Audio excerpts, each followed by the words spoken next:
कौन लेंगे लेंगे भौजी लेंगे लेंगे क्या है हमके दिखावा तारू ठेंगे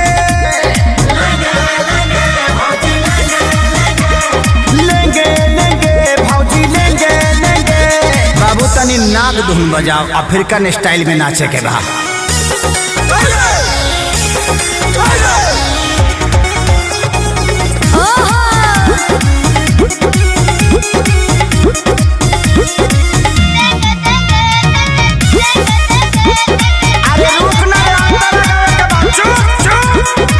भौजी रूगल बेचो अरे लीची ले लो देखे के पागल बाजार भइल बा हो जवार भइल बा गाछी के फल फलादार भइल बा हो तो यार भइल बा हर ले लो हो पैसा न बारे आज दे दाम उधारे कहे दे मारे दुलारे हे भौजी होई फल रसदारे। अच्छा तू तो कूदर कूदे जैसे बेंगे हाई बेंगावा घुस गइल रे फिर कौन भगवे किनारे लेंगे लेंगे भौजी लेंगे लेंगे हम तो खैला बिना ना की लगेंगे लेंगे लेंगे भौजी ले लेंगे।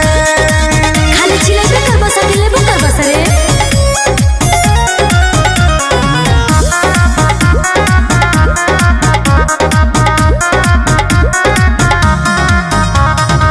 जल्दी से ले लो ना तो कम हो जाए हो खत्म हो जाए। अच्छा बड़ा कम जोर तो निदम हो जाए बॉडी बम हो जाए। खेसारी खानी अखिलेश खेसारी विकास बार खड़ा ले बखाती दोबारा हे भौजी होई माल तहर सहारा बना के आइल बड़ा लोगेंगे